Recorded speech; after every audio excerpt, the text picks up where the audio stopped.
नमस्कार, ताजा अपडेट के साथ मैं हूं आपके साथ अशोक वर्मा।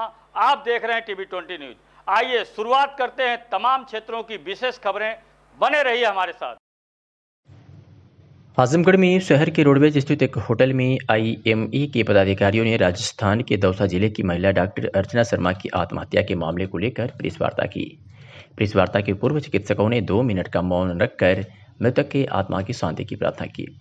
IME के नवनिर्वाचित अध्यक्ष डॉक्टर अनूप कुमार सिंह ने कहा कि चिकित्सक सदैव मरीज के जीवन को बचाने में अपना वेस्ट करते हैं। समाज को चिकित्सकों पर विश्वास करना चाहिए। यह घटना बहुत ही दुखद है और समाज ने एक होनहार चिकित्सक को सदा के लिए खो दिया है। चिकित्सा इतिहास के पन्नों में यह एक कालिक दिवस के रूप में दर्ज हो गया है। सचिव डॉक्टर सीके त्यागी ने कहा कि चिकित्सक के बिना स्वास्थ्य समाज की कल्पना नहीं की जा सकती। ऐसी स्थिति में समाज की भी यही जिम्मेदारी है कि वह चिकित्सकों की भावनाओं को समझे। जो कार्य चिकित्सक करते हैं उसका कोई विकल्प नहीं है। Plastic surgeon doctor Subhash Singh ने कहा कि देश के विभिन्न हिस्सों में ऐसी खबरें आती हैं कि चिकित्सक की लापरवाही से मरीज की मौत। ऐसी एक तरफा खबरों को प्रसारित करने से परहेज करना चाहिए। महिला रोग विशेषज्ञ डॉक्टर स्वाति सिंह ने कहा कि मुझे उस समाज पर शर्म आती है जो चिकित्सा लापरवाही और गंभीर जटिलता के बीच अंतर को समझने में विफल रहता है। जब भी चिकित्सा प्रक्रिया के बाद कोई जटिलता होती है तो चिकित्सक पर प्राथमिकी दर्ज की जाती है, उसे मानसिक रूप से परेशान करते हैं। यह बहुत गलत है। डॉक्टर शिप्रा सिंह ने कहा कि आत्महत्या के पूर्व सुसाइड नोट में लिखा है कि मैंने कोई गलती नहीं की, मेरा मरना शायद मेरी बेगुनाही साबित कर दे। कृपया निर्दोष डॉक्टरों को परेशान न करें। इस दौरान मीडिया से हुई बातचीत में डॉक्टर अनूप कुमार सिंह, अध्यक्ष IME, महिला रोग विशेषज्ञ डॉक्टर स्वाति सिंह और महिला रोग विशेषज्ञ डॉक्टर शिप्रा सिंह ने क्या कुछ कहा, सुनिए।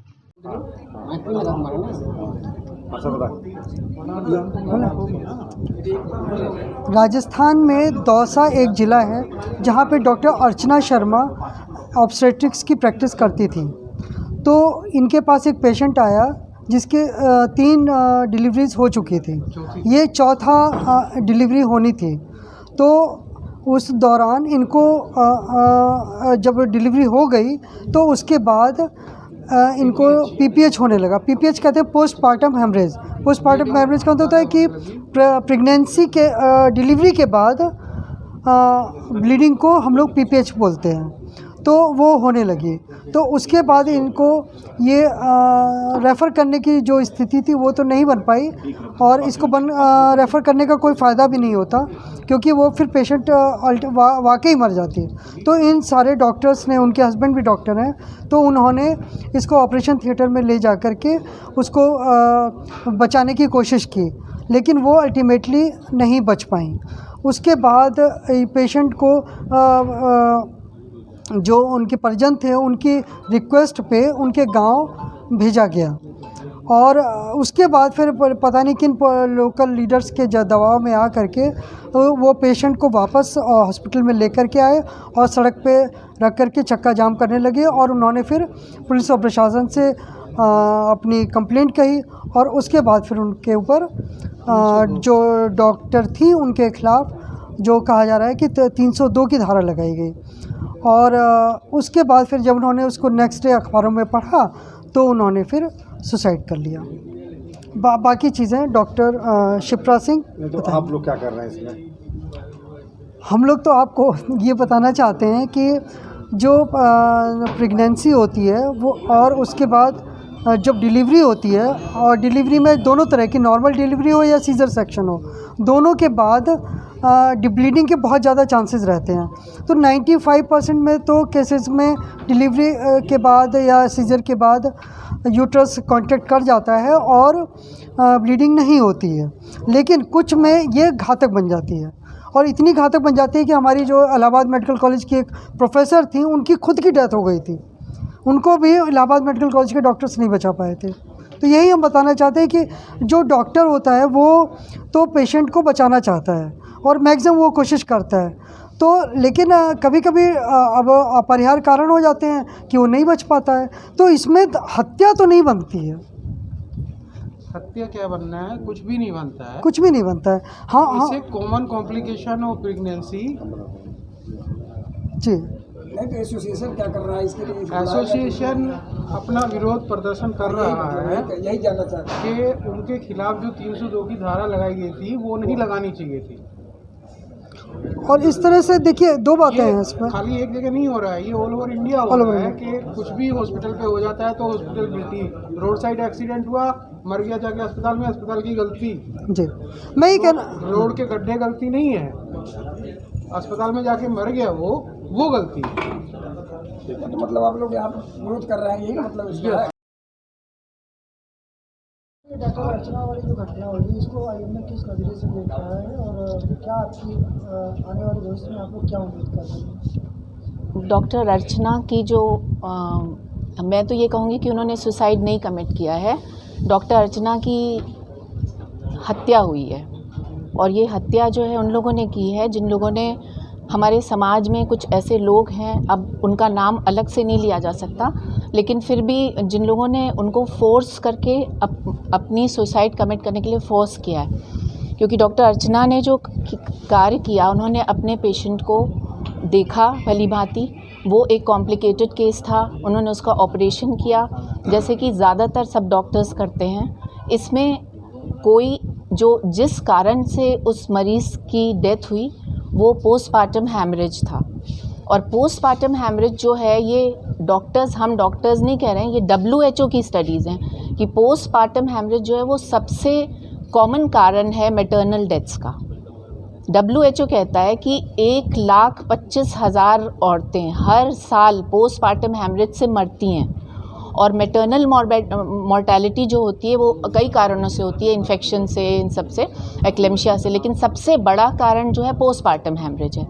तो ये एक ऐसी चीज़ है जिससे कि कोई भी महिला जिसमें कि प्लेसेंटा नीचे हो, या उसका हीमोग्लोबिन कम हो, या उसका सेकंड थर्ड सीज़र हो, उसकी जान इस बीमारी से जा सकती है। लेकिन डॉक्टर हमेशा अपनी भरपूर कोशिश करता है मरीज़ को बचाने की। तो डॉक्टर को कभी भी, इतने लोगों ने डॉक्टर अर्चना को प्रताड़ित कर दिया, उन्होंने पूरी कोशिश की, उन्होंने पहली डिलीवरी भी उस महिला की कराई थी और इनफैक्ट वो महिला की जान भी गई, ये बहुत ही दुखदाई बात है। लेकिन ये समाज बहुत बड़ा रिस्पॉन्सिबल है उसके लिए, क्योंकि वो महिला सिर्फ 23 साल की थी और उस 23 साल की महिला का ये चौथा बच्चा था। इमेजिन करिए, सीजर्स 2 हो गए, तो उसके पास 3 लड़कियां थीं, तो उसको समाज से, हर जगह से ये उसके पीछे प्रताड़ना उसकी भी हो रही होगी कि भाई और बच्चे चाहिए। तो ये भी एक बहुत बड़ा कॉम्प्लिकेशन होता है, 2 सीजर, उसमें एक ट्विंस प्लस चौथा बच्चा कम एज में। यूट्रस की एक लिमिट होती है, यूट्रस बार बार बच्चा पैदा करके वहाँ पे अंदर स्कार बन जाता है, स्कार बनता है तो खेड़ी नीचे चिपक जाती है। जब खेड़ी नीचे चिपक जाती है तो फिर जब बच्चा पैदा भी होता है तो भयंकर ब्लीडिंग होती है। और अगर मरीज़ पहले से अनीमिक हो तो वो मरीज़ कई बार बचाया नहीं जा सकता। लेकिन डॉक्टर अर्चना एक बहुत अच्छी डॉक्टर थी, उन्होंने लगातार कोशिश की इस पे जो है, और वो लोग पूरी तरह से सेटिस्फाइड थे उनसे। जी, इस तरह में आप लोग कितना काम करने में प्रेशर हैंडल करना होता होगा और इस तरह की घटनाएं ना हो, क्या करना होगा? मैं इसीलिए बताना चाहती हूँ कि जैसे हम लोग ये बताना चाहते हैं कि जो समाज है, सब लोग को ये पता होना चाहिए। कोशिश हम लोग ये करते हैं कि डॉक्टर्स हमेशा बचाने की कोशिश करते हैं किसी भी पेशेंट को। और आजकल ये जो प्रॉब्लम्स इतनी आ रही है ना कि धाराएं लगा दे रहे हैं हम लोगों के ऊपर, या पॉलिटिशियंस बहुत हैरेस कर रहे हैं, तो हम लोग यही कोशिश करते हैं। बहुत सीरियस पेशेंट होता है और इसको हैंडल से ही हम लोग डरते हैं कि हमने हैंडल किया, पूरी कोशिश करी, और अगर केस में इतनी ज़्यादा कॉम्प्लिकेशन हो और कुछ हो जाए, अच्छा मतलब होने का मतलब कि उसकी डेथ हो जाए, तो हमारी बिल्कुल इतनी लाइफ उस दिन, 2 दिन, 3 दिन इतने हैरेस्ड हो जाते हैं हम लोग कि पर्सनल लाइफ हम लोग की बहुत डिस्टर्ब हो जाती है। तो आजकल ये समाज को समझना पड़ेगा। जो आजकल हम लोग देख रहे हैं, बहुत ज़्यादा पेशेंट्स रेफ़र कर देते हैं, डॉक्टर्स डर के मारे रेफ़र कर देते हैं कि कॉम्प्लिकेटेड केसेस हम लोग संभाल सकते हैं, पर ज़रा सा भी हमें लगता है कि जैसे कि पेशेंट के अटेंडेंस बहुत उग्र हैं या हमारी बात समझने की कोशिश नहीं कर रहे हैं, हीमोग्लोबिन 6 ग्राम है और कह रहे नहीं हो जाएगा, सब डिलीवरी हो जाएगी, ब्लड भी नहीं लेकर के आएंगे, तो ऐसे केसेस हम लोग बचा भी सकते हैं। लेकिन हम लोग कहते हैं नहीं, आप हायर सेंटर लेके जाइए, और हायर सेंटर्स इतने दूर होते हैं, 3 घंटे 4 घंटे, रोड की भी प्रॉब्लम्स होती है, तो आधे पेशेंट तो ऐसे ही मर जाते हैं। हम लोग जानते हुए भी डर के कारण, जो समाज में इतना है ना जनता की, डॉक्टर्स लूट रहे हैं, हम लोग किसी को नहीं लूटते हैं। हम अच्छे डॉक्टर्स, हमको नहीं लगता कि कोई लूट पाट करते हैं। अब आप कोएक्स के पास जाएंगे तो वो क्या कर रहे हैं वो हम लोग नहीं जानते, पर डॉक्टर्स, डिग्री होल्डर्स कभी कोई गलत प्रैक्टिस नहीं करता है। आप इतना रिस्क लेकर काम करती हैं, क्या प्रशासन के सरकार से क्या कहना चाहेंगे? सरकार से मैं बस इतना कहना चाहूँगी कि जैसे सुप्रीम कोर्ट के जो गाइडलाइंस हैं कि कोई भी एफआईआर डॉक्टर के खिलाफ जब तक एक मेडिकल अगर कोई प्रॉब्लम होती भी है, कोई की भी जो भी फैमिली को प्रॉब्लम होती है कि हमारे डॉक्टर ने कुछ गलत किया, तो उसके कारण आप कंप्लेन करिए। उसके बाद एक बोर्ड गठित होता है, मेडिकल बोर्ड। जब वो पाता है कि हाँ ये डॉक्टर ने नेग्लिजेंस किया, ये डॉक्टर ने ढंग से काम नहीं किया या कुछ गलती करता है, तब कोई कंप्लेन होती है कि एफआईआर होगी या क्या होगी। पहले तो कोई भी पुलिस एफआईआर कर ही नहीं सकती हम लोग के ऊपर। हम लोग कोई मारते थोड़ी ना है पेशेंट को, ना तो अटेम्प्ट करते हैं मारने का, ना मार सकते ना सोच सकते हैं हम। आपकी मांग ये है कि मेडिकल बोर्ड जब जांच करके अगर कोई दोषी पाता तभी, और ये पूरे समाज को पता होना चाहिए कि डॉक्टर्स को प्लीज़ ऐसे मत सोचिए कि इनके ऊपर एफआईआर कर दें।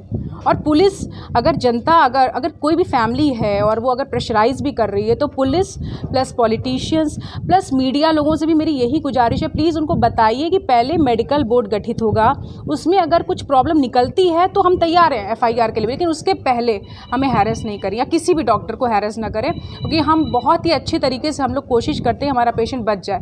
यहाँ तक कि हम लोग रात दिन सोचते रहते हैं पेशेंट्स के बारे में कि अच्छा वो पेशेंट यहाँ है, उसका ब्लीडिंग नहीं हो रहा है, उसका बीपी नहीं जा रहा है और जो भी है। तो इतना हम लोग अपने बच्चों के बारे में इतना नहीं सोचते जितना पेशेंट्स के बारे में सोचते हैं, क्योंकि हमारा प्रोफेशन ऐसा है, हमको बना दिया गया है। जो घटना हुई उसके लिए क्या? अब मैं तो यही कहूँगी कि डॉक्टर अर्चना को अब जो भी कंडीशंस उनके साथ कितना प्रेशर पे फील हुई, उनको सुसाइड तो नहीं करना चाहिए था। थोड़ा सा बोल्डली वो देखती, थोड़ा सा हो सकता था चीज़ें ठीक हो गई, क्योंकि अल्टीमेटली उनके बच्चे और उनकी फैमिली को बहुत सफ़र करना पड़ेगा। तो थोड़ा सा ये तो एक स्टेप नहीं लेना चाहिए, और समाज को, पुलिस को, मीडिया के लोगों को और पॉलिटिशियंस खासकर उनको देखना चाहिए कि जो हमें बचाता है कम से कम उसको इतना हैरेस मत करो कि कोई सुसाइड कर ले।